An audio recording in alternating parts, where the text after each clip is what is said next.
I am Greg Hunter. This is the WNW 173, the weekly news wrap-up for Friday, January 16th, 2015. My top story is going to surprise you because it comes from tiny Switzerland.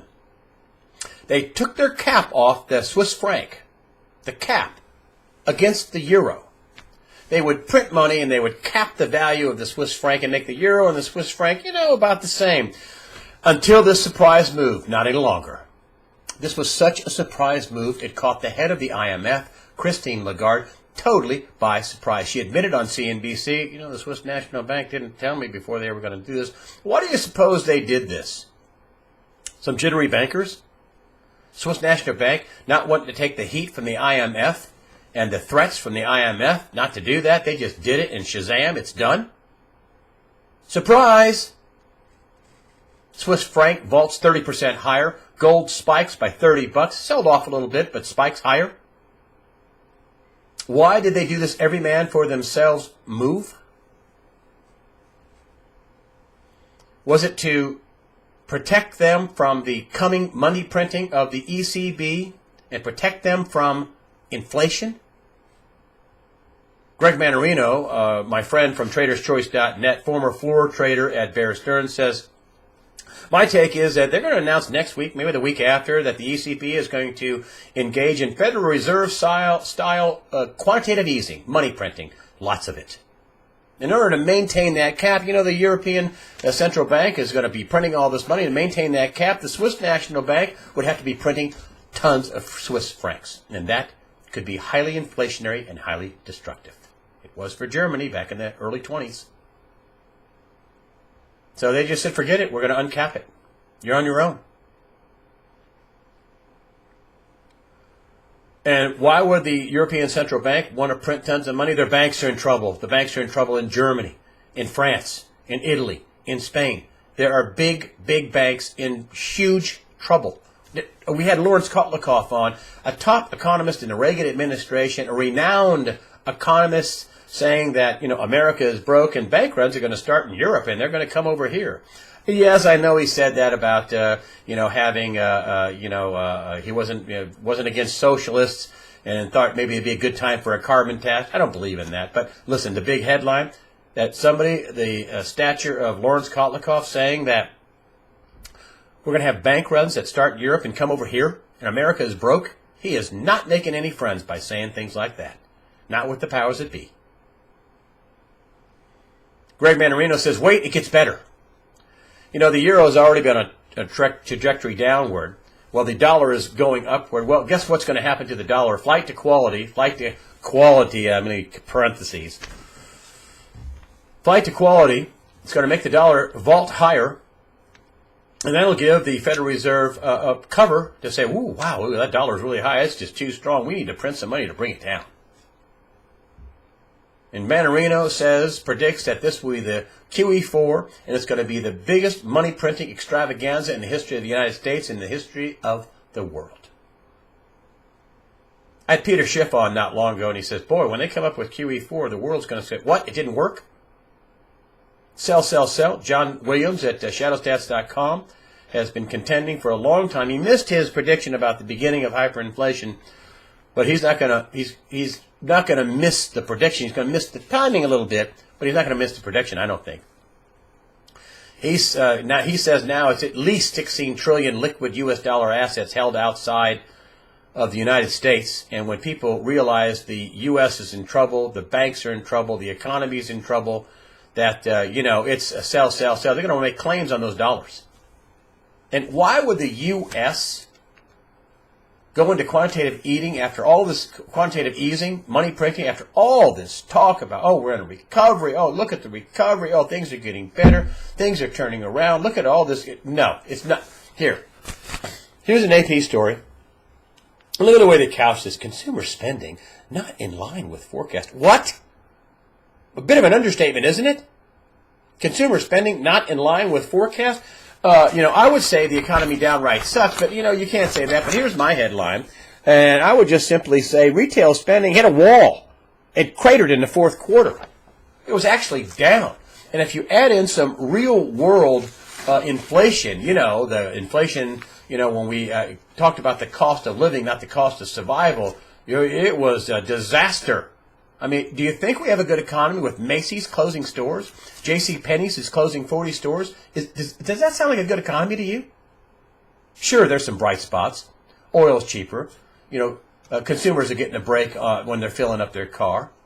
But boy, is that going to come with a cost. And the cost is going to be banks imploding.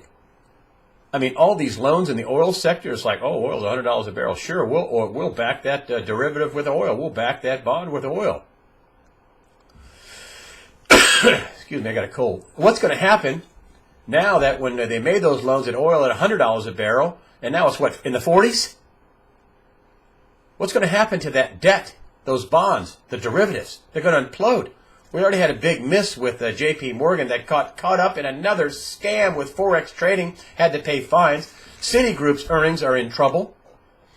Citigroup has been adding on the derivatives in the tens of trillions of dollars. It's unbelievably leveraged. And remember when I told you that they got in the spending bill this little thing which basically diverts the losses, these risky derivative, crazy derivative losses, onto the taxpayer, onto the Federal Deposit Insurance Corporation, the FDIC? I mean, nobody knows how big this is. There's no public market. Think about that. There's no CME. There's no COMEX where you know the size of the market, where you have guarantees, where you have regulations, where you have standards. These derivatives are all peer-to-peer, me to you, wild, wild west. They don't know how much leverage is out there. I mean, this could imperil our republic. Shame on you, John Boehner, Harry Reid. Shame on you for putting that in there. It's outrageous. In Egon von Greyer's, I had guests on. Peter Schiff, came up with, talking about how, as I told you, that once that the QE starts, well, Egon von Greyer says, by first quarter, certainly no later than the second quarter. And my money's on Schiff, von Greyer's, Mannarino. My money's on them. This is big trouble. And the U.S. is not the other one having problems. Russia just cut off 60% of the gas to Europe. As I told you, the Eurozone is not doing well. Mario Draghi, the head of the ECB, is been hinting and talking about money printing and Federal Reserve style quantitative easing. They're in big trouble. You think this is going to make the economy better or far worse, cutting off the gas in January? And what did they think Russia was going to do? They cut their currency in half. They cut their receipts, their national receipts in half with the price of oil. Sure, there's some supply-demand issues with oil. I'm sure oil was, trending downward, but I think they got it to go in a direction, and then they pushed it. And they poured the coals to it. I had Charles Nenner on, and he was talking about how, look at oil on a chart, and boom, it is just going down. And that's hard to predict the bottom there. Also, Russia is leaving the petrodollar. They're done trading oil in dollars. They're done. They're selling $88 billion worth of reserves. They're buying ruble, and they're going to trade in currencies like the ruble or anything other than the dollar. Now, can you imagine what's going to happen when other countries say, "Woo, you mean we can just buy your oil with rupee or yuan or euro or Swiss francs? We can just buy your oil like that? Wow, we don't need dollars?" What's going to happen to that more than 16 trillion of liquid U.S. dollar assets held outside the country? I mean, people say, "Oh, there's nothing propping up the dollar. It's backed by nothing." Yeah, it is. It's backed by oil. I mean, this is unbelievable, the perfect financial storm for the U.S. dollar, and it's not going to turn out smooth sailing and blue skies on the other side of the storm. And then there's Russia. Adding to its combat capabilities in eastern Ukraine and Crimea. Eastern Ukraine is a mess. You haven't heard a lot of reporting about it, but it did not simmer down. It's getting worse. It's raging and getting worse. The U.S. and NATO also adding to their combat capabilities in the Baltic Sea, and they're having exercises over there in Eastern Europe, and they're putting men and equipment and tanks and missiles and aircraft, and it's unbelievable. We're getting ready for war. We're already in financial war. There is no question about that. And then add the Middle East as if we don't have enough headaches and problems. You remember when Barack Obama said, no boots on the ground, and we're just going to bomb them and contain them? Well, Martin Dempsey, America's top general, the head of the Joint Chiefs of Staff, was in front of Congress last week, and he said, and I quote, when they ask him, what's it going to take to retake, Mosul in Iraq and redraw the borders, and he says it's going to take, quote, 80,000 competent Iraqi security forces to recapture lost territory. Let that sink in. 80,000 competent Iraqi security forces to recapture lost territory. Do you think there's 80,000 competent Iraqi security forces with these, these moderate rebels, these moderate terrorists, as Al-Qaeda? It's all Al-Qaeda in Syria. These people were back in Al-Qaeda. We sent tens of millions of dollars in lethal aid last year to them. Stupid. Al-Qaeda, is not radical enough for ISIS. They've been killing, the Al-Qaeda that's not radical enough. It's unbelievable. 80,000 competent forces. Well, I don't think there's 1,000 competent Iraqis. That means there'll be at least 79,000 U.S. troops there. And can you imagine the support, the AWACS, the jets, the aircraft, the helicopters, the missiles, the bombs, the artillery shells, the expense of retaking Iraq. And I wonder if they're not putting, our soldiers there because they're afraid of Saudi Arabia getting into trouble. And if the royal family falls, it's all over. At the very least, Iraq is going to be a bloody mess. And who knows when you start going to war what the outcome will be, what will happen, what wild cards will flip over.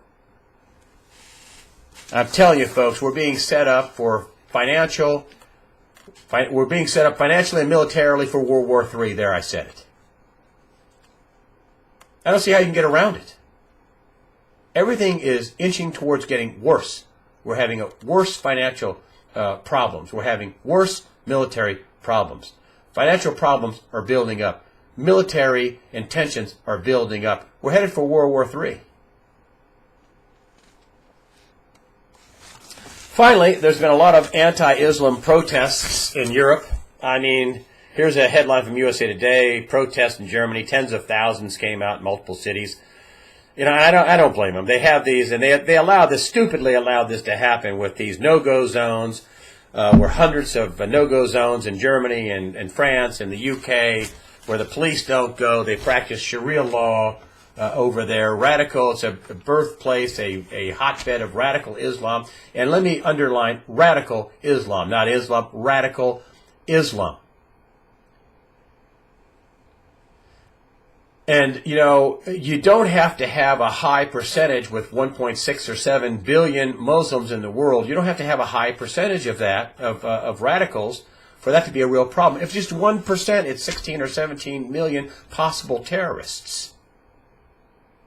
I mean, you heard about Charlie Hebdo. 12 or so people were murdered there. At the same time, you had this kosher supermarket where another 4 or 5 Jews were killed by a crazy terrorist. Part of these terrorists came from, were trained in Yemen. They were affiliated with Al-Qaeda. Here we are back with the Al-Qaeda thing. And then ISIS, the one that attacked the Jews and murdered Jews in the kosher supermarket in France. He was partnered up and loyal to the Islamic State, or ISIL, or ISIS, whatever the heck you want to call them. This is radical, Sunni radical Islam. Shia is the Iranians. Yeah, the Iranians don't do this kind of radical stuff. And it's not Hezbollah that's sending fighters into Europe. It's Al-Qaeda. That's Sunni. We definitely have a problem. There is no question about it with radicalism. I mean, look at Boko Haram in northern Nigeria. Last week and beginning of this week, they slaughtered 2,000 people. Those are Muslims. You had, near the end of last year, you had, radical terrorists, the Taliban, murder 140 some odd people in Pakistan. 120 of them were children. Shot them in the head. And how many stories have you heard about the Islamic State and ISIS, murdering Muslims, murdering Christians, burning churches? Christians are almost a minority now in Iraq. They were allowed to live there during even Saddam Hussein. Christians thrived in Iraq. They thrived in Syria. Assad wasn't murdering Christians. But Al-Qaeda is. The Islamic State is. The Al-Qaeda in Syria that we armed, MI5, I told you last week, Al-Qaeda in Syria. Al-Qaeda in Syria, those are the people we armed. Congress voted to send them tens of millions of dollars in lethal aid. That is a fact. I don't know if it's the CIA, Mossad, who trained them, whatever. We certainly armed them. And now we got to send, 70 or 80,000 of our troops back into Iraq to retake that mess?